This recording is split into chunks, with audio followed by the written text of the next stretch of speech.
Sejumlah musisi tanah air mengikuti diskusi tertutup dengan Direktorat Jenderal Kekayaan Intelektual atau DJKI Kementerian Hukum dan Hak Asasi Manusia terkait persoalan hak cipta lagu yang berlangsung di kawasan Kuningan, Jakarta, Kamis 11 Mei 2023. Salah satu musisi yang ikut dalam diskusi tersebut diantaranya Once Mekel.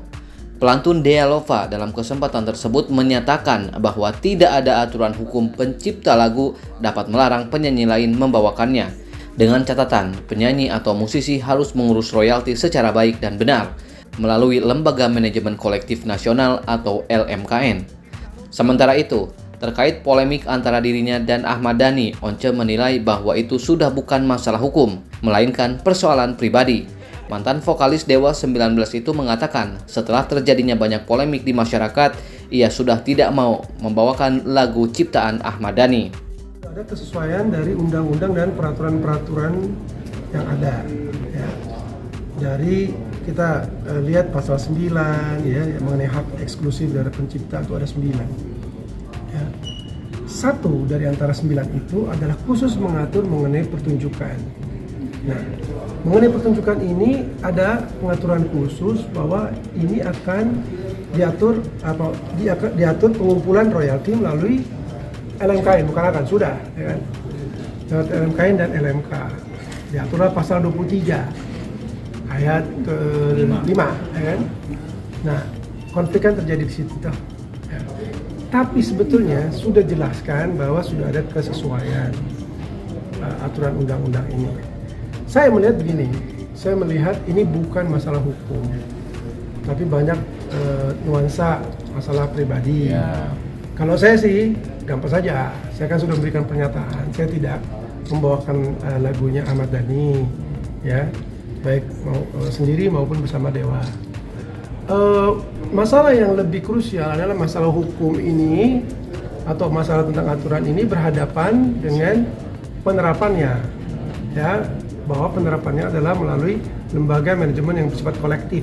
Itulah yang dipilih oleh negara ini untuk dilaksanakan. Jadi masalah hukum yang sudah bagus, sudah baik, ini kemudian dibandingkan dengan penerapannya. Dalam prakteknya ada kekurangan di sana-sini. Ada sejumlah uang besar yang sebenarnya menjadi potensi yang bisa dimiliki atau diambil oleh pencipta yang tentunya berhak. Sementara itu, Komisioner Lembaga Manajemen Kolektif Nasional LMKN, Dharma Oratmangun, dalam kesempatan yang sama menyatakan ada 3 langkah penggunaan hak cipta yang harus diikuti untuk seseorang dapat menyanyikan suatu lagu, yakni digunakan dalam kasus tertentu, tidak bertentangan dengan eksploitasi atau manfaat karya cipta, dan tidak merugikan secara sah dari pencipta lagu atau pemegang hak cipta.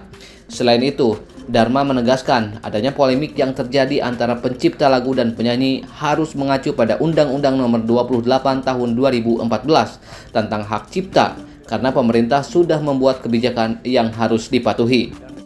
3 langkah tes itu, pertama digunakan dalam kasus khusus tertentu, kemudian yang kedua tidak bertentangan dengan eksploitasi atau pemanfaatan karya cipta pekerjaan secara normal, dan langkah yang ketiga adalah tidak merugikan kepentingan secara sah dari pencipta maupun pemegang hak cipta. Jadi ada polemik dalam tafsir, tetapi penegasan dari pemerintah seperti itu. Karena pemerintah itu pembuat undang-undang bersama-sama dengan DPR. Kita tunduk, taat, dan patuh terhadap apa yang ditegaskan oleh pemerintah melalui Dirjen PP. Gitu. Jadi itu apa yang saya catat, dan memang saya foto langsung pernyataan tersebut gitu. Jadi polemik yang ada itu, tapi kita mengacu pada hal yang sudah tertulis dan tertuang di dalam undang-undang dan regulasi yang ada.